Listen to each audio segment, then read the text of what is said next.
Ini benar-benar seorang tamu? Yan Tianshu memiliki beberapa keraguan di dalam hatinya. Bagaimana identitas tamu dapat menemukannya saat ini? Keberadaannya tidak pernah diberitahukan kepada orang luar. Dan ini kota Dongyu, bukan kota pemimpin lokalnya, dan tidak banyak setan yang mengenalinya. Dari mana iblis di depan mereka mendapatkan beritanya? Tapi memikirkan tentang apa yang dia katakan sebelumnya, Yan Tianshu langsung tegang. Apakah kamu Feng Tianxing? Feng Tianxing tersenyum, mengangkat jarinya dan menunjuk ke kursi seberang. Duduk dan katakan, saya memang Feng Tianxing, tapi sekarang saya juga salah satu bos Anda. Saya akan menyumbangkan uang, dan Anda akan berkontribusi. Bagaimana? Mata Yan Tianshu redup, dan setelah berpikir sejenak, dia duduk. Duduk berhadapan dengan Feng Tianxing dengan wajah tenang. Dia hanya tidak tahu berapa banyak gelombang bergolak yang ada di bawah penampilan tenang ini. Kata Feng Tianxing menyetujui. Baik hati, harga saya telah diletakkan di atas meja, dan kepercayaan saya adalah bahwa saya dapat memberi Anda informasi langsung tentang berita terbaru tentang dunia rahasia di kota Dongyu. Saya sudah menemukan informasi spesifik di tangan penguasa kota. Ada cukup banyak sumber daya di dunia rahasia ini. Anda membantu saya membuka dunia rahasia, dan saya memblokir dunia luar. Anda mendapatkan 20% dari sumber daya yang Anda dapatkan, dan saya mendapatkan 80%. Bagaimana? Nihma Tianshu melihat ke meja dan berpikir keras. Mata uang iblis, dan 20% dari sumber daya yang mungkin ada di alam rahasia. Sebagai gantinya dia berubah pikiran dan membawa anak buahnya untuk mengambil risiko. Apakah itu layak? Jelas tidak sepadan. Berapa banyak setan yang Anda miliki di bawah komando Anda? Setelah semua tenaga ini habis, dia benar-benar tidak dapat menemukan tenaga yang layak. Pada dasarnya dia kehilangan segalanya. Namun dalam arti tertentu, Nihma Tianshu sangat jelas bahwa pilihan di hadapannya sebenarnya bukanlah setuju atau tidak setuju di permukaan, tetapi mati, atau mati nanti. Di toko anggur ini, betapapun santainya dia tidak akan membiarkan iblis yang kekuatannya lebih rendah darinya atau mirip dengannya dengan mudah menyerbu di depannya.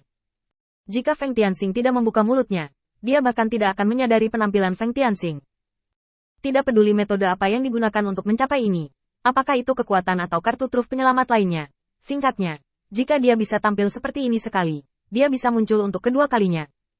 Jika dia ingin mengambil nyawanya sendiri, itu sangat dekat. Selama dia menggunakan sekitar 80% dari kekuatannya, dia bisa terluka. Apakah itu hidup atau mati? Feng Tianxing telah membantunya memilih sekali. Dan kemudian, pertanyaan tentang kematian, atau kematian selanjutnya, ditempatkan di depannya. Desahan mencela diri sendiri. Sepertinya aku tidak punya banyak pilihan. Feng Tianxing mengangguk dalam diam. Rasa frustrasi yang luar biasa tiba-tiba muncul di hati Yan Tianshu. Karena ular lokal berkeliaran di daerah ini, reputasinya sangat bagus. Tidak peduli setan mana di sini. Setelah mengetahui bahwa dia memiliki misi pembunuhan, mereka akan segera mengirim orang untuk bertanya. Hal ini pun membuat Nihma Tianshu semakin melambung. Tapi hari ini, semua harga dirinya, setelah Feng Tianxing diam-diam muncul, duduk di depannya, dan memberinya dua pilihan yang pada dasarnya tidak bisa dibedakan, semuanya menjadi sangat konyol. Membunuh Feng Tianxing.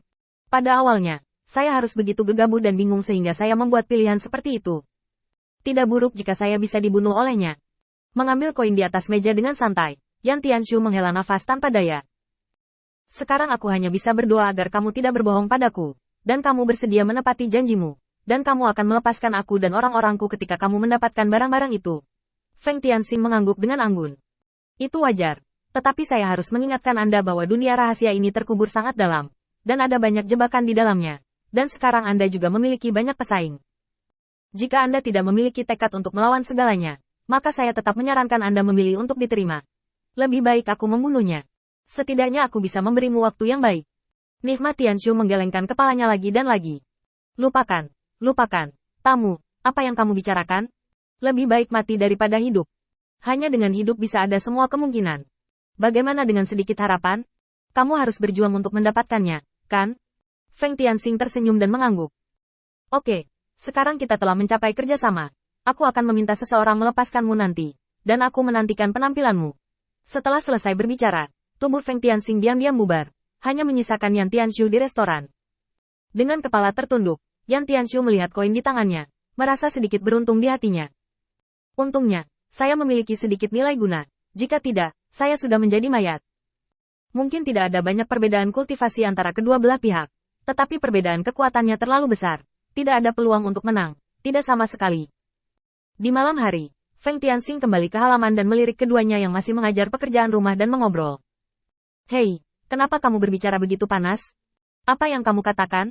Kakyu langsung bangun, mendatangi Feng Tianxing, dan merendahkan suaranya. Di mana kamu menemukan pria ini? Dia hanya orang aneh. Juga, di mana kamu berencana untuk menempatkannya di masa depan? Feng Tianxing sedikit mengernyit.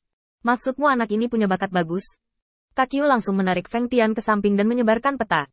Lihatlah simpul pertahanan penting yang ditandai oleh anak ini, yang hampir sama dengan milikmu. Aku merasa anak ini adalah yang terbaik kecuali kekuatannya yang buruk. Feng Tianxing hanya meliriknya, dan memberi isyarat ke Seliang di kejauhan. Kemarilah, Seliang. Poin yang ditandai di peta ini yang perlu dipertahankan memang bagus. Tapi dari posisimu yang berbeda denganku, aku bisa menebak beberapa kelemahanmu. Mari kita bicara dulu. Dengan mengatakan itu, Feng Tianxing langsung mengirimkan suara itu ke Kakyu. Saya telah menyelesaikan sebagian besar urusan luar. Anda mengirim orang untuk mengontrol sekitar dunia rahasia. Anda tidak perlu menghalangi mereka memasuki dunia rahasia.